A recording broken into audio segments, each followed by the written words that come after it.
Après la première édition tenue en 2021, le ministre du Commerce, de la Consommation et des PME, M. Abdou Karim Fofana, organise sur instruction de son Excellence M. Macky Sall, président de la République, la deuxième édition du mois de consommé local qui se tient à Dakar du 29 décembre 2022 au 13 janvier 2023 au CICES.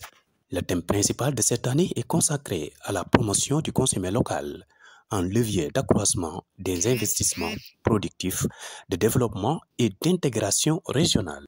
Lors de la cérémonie officielle d'ouverture qui a eu lieu le 7 janvier 2023 et qui coïncide avec la 30e édition de la Foire internationale de Dakar, le ministre du Commerce revient sur l'importance et le contenu de cette édition devant les autorités et les acteurs du secteur du commerce. Mesdames et messieurs, en vos rangs et qualités, monsieur le président du conseil d'administration du CICES, monsieur le directeur général du CICES, le représentant du CNP, du patronat, je vois aussi mon ami Ousmane Signa, le représentant de l'UNACOA, celui qui semble président de l'Alliance nationale pour le consommé local,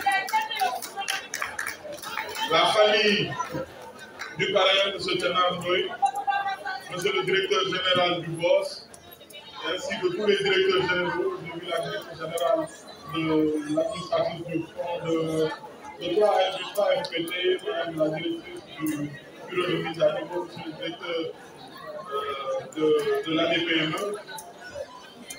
Il y a 3 mois, le président de la République lançait les concertations nationales sur la vie chère, en relation avec toutes les forces vives de la nation. Concertation au sortir desquelles 17 mesures d'urgence avaient été retenues, parmi lesquelles, et non des moindres, celle de promouvoir le consommé local. À cet effet, le ministère chargé du commerce et des PME en relation avec tous les services de l'État, le secteur privé, les associations de consommateurs, la société civile et tous les autres acteurs concernés ont élaboré et proposé au gouvernement un programme intégré de promotion du consommé local, assorti d'un plan d'action budgétisé dont instruction m'a été donnée d'en assurer diligence et opérationnalisation rapide.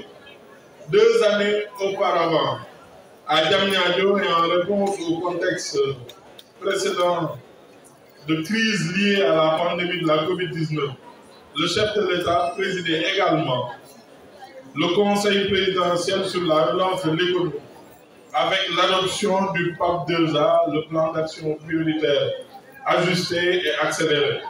Cette rencontre avait permis de réunir tous les acteurs de la vie sociale et économique, notamment le secteur privé, la société civile, les partenaires et acteurs de développement, les autorités coutumières et religieuses, pour échanger sur les réaménagements nécessaires à apporter dans les interventions politiques et la redéfinition des axes prioritaires d'investissement de l'État en vue d'apporter la riposte idoine et repositionner notre économie dans son ancienne trajectoire de croissance évaluée à 6,6% en moyenne entre 2014 et 2019. Avec ce fort taux de croissance et le niveau des investissements directs durant cette période de mise en œuvre du PSE, le Sénégal figurait parmi le top 10 des pays les plus dynamiques du continent. C'est la raison pour laquelle, vu l'ampleur et la brutalité de la COVID-19 qui n'avait épargné presque aucun pays dans le monde, il fallait trouver des mesures hardies, efficaces et rapides pour soulager les populations et les entreprises et ainsi éviter que notre économie ne tombe dans une situation de récession profonde. En réalité, c'est tout le sens donné au programme de l'Union économique et sociale exécuté pour un montant assez important. L'histoire, vous en conviendrez aisément, nous a donné raison au regard des développements de l'actualité internationale et la flambée des prix des denrées alimentaires de premier lycée, ainsi que la hausse des coûts de l'énergie et des hydrocarbures. D'où l'urgence d'adopter et de développer, sans plus attendre, cette mentalité du produire et consommer sénégalais. Réussir à faire de cette nouvelle approche une réalité équivaudra à restaurer les dynamiques endogènes de développement de l'économie locale.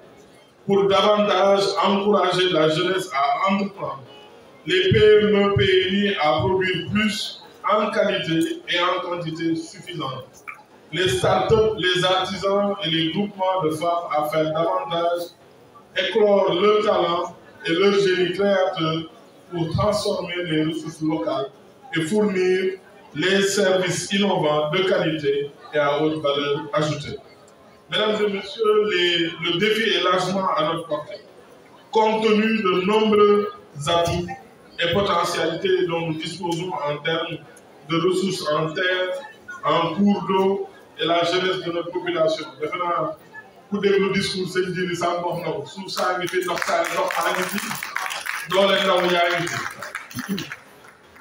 Pour y arriver, la politique du produire et du consommer sénégalais doit être l'affaire de tous.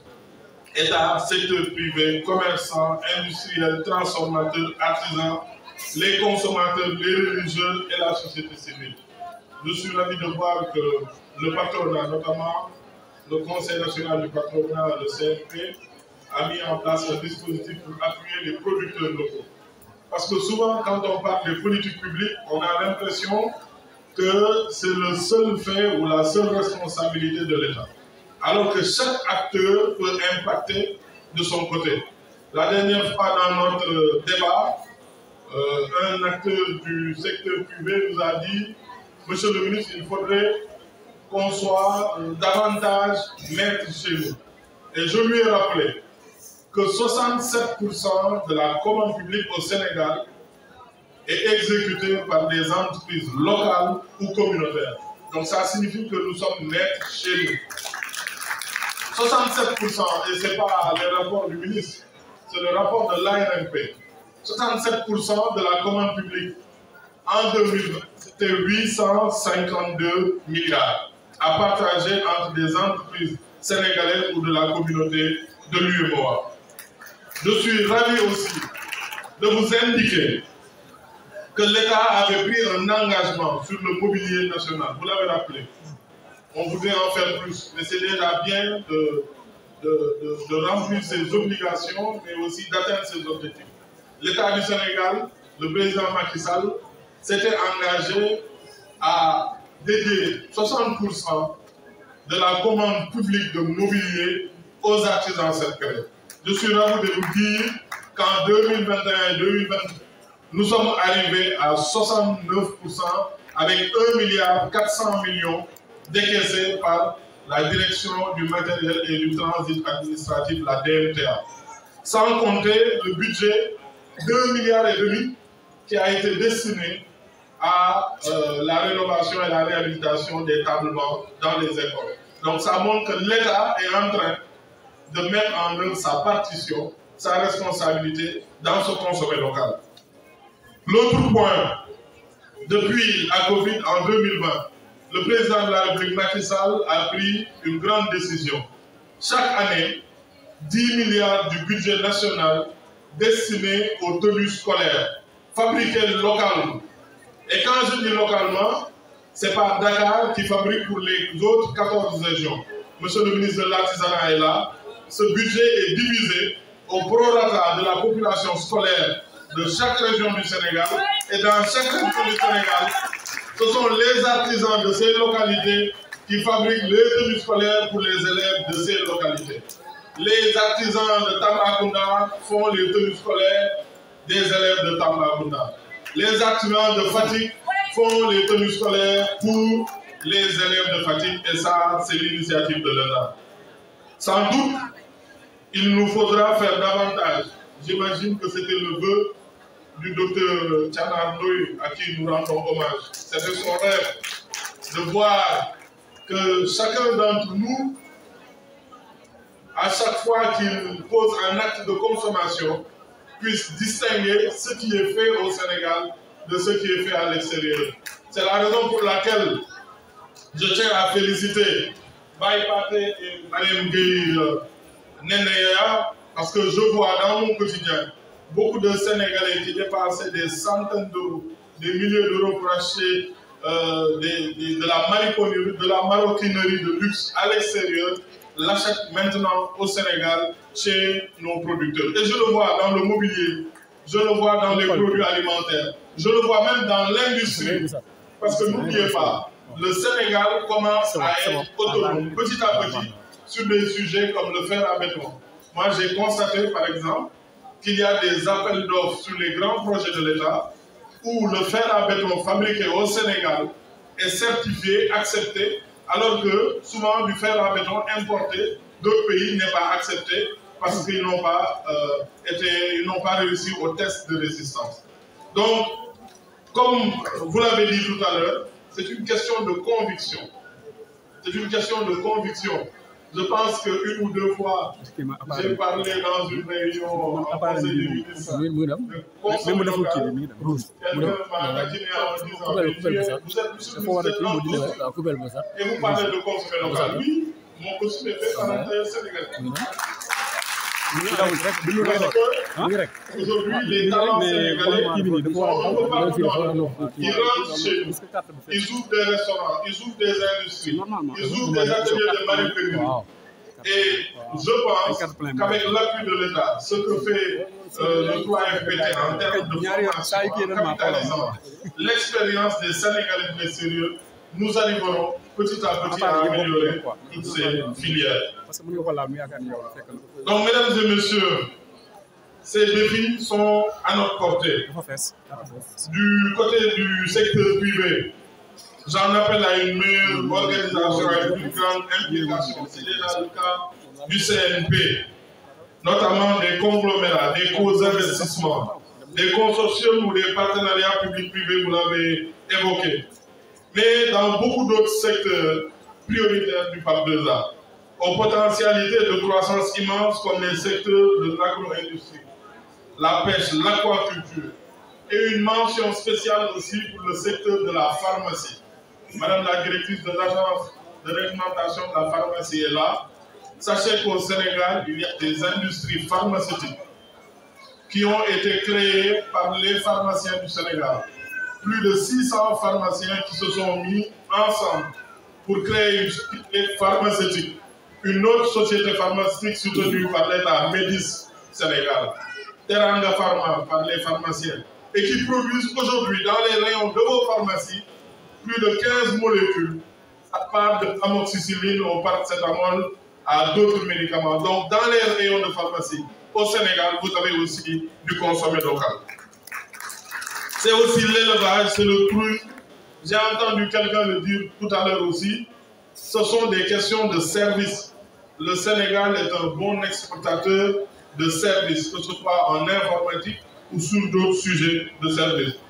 Pour relever tous ces défis, le secteur privé doit également veiller à mettre sur le marché des produits et services qui répondent aux besoins et critères de choix de plus en plus exigeants consommateurs sénégalais en termes de prix, de qualité et de facilité dans la préparation. C'est l'occasion de rappeler le dispositif de l'État. L'État du Sénégal est un État organisé avec des structures performantes. Au Sénégal, lorsque vous voulez créer une entreprise, vous avez l'APIX, mais vous avez aussi les tribunaux, vous avez les chambres de commerce, où en 48 heures, vous pouvez créer votre entreprise avec 100 000 francs. Ce n'est pas le cas dans beaucoup de pays. Au Sénégal, lorsque vous créez votre entreprise, vous pouvez prétendre à une assistance de l'État. C'est ce que fait l'ADPME, en aidant les entreprises à se développer. Lorsque vous êtes un entrepreneur confirmé, vous avez besoin d'être mis à niveau pour être éligible au grand financement. Vous avez besoin d'être éligible pour pouvoir exporter. L'État du Sénégal a un dispositif avec le bureau de mise à niveau, avec l'Agence sénégalaise pour la promotion des exportations. Vous l'avez vu tout à l'heure dans le public reportage. Plus de 29 000 entreprises qui ont été assistées, accompagnées par l'État. Donc notre dispositif marche. On pourrait lui exiger d'en faire plus, en ferons plus, mais nous avons un dispositif vivant, effectif, mais aussi performant. Donc pour un véritable développement endogène, il ne suffit pas seulement de produire, mais il faut aussi consommer ce que nous produisons. C'est la raison pour laquelle nous devons continuer de sensibiliser les populations pour faire entrer la culture du consommé sénégalais dans les habitudes de consommation. Très souvent, nos produits et services made in Sénégal sont de loin de meilleure qualité par rapport aux produits importés. À la fin de son allocution, M. le ministre invite tous les Sénégalais à produire ce que nous consommons, mais également à consommer tout ce que nous produisons pour mieux assurer notre sécurité alimentaire.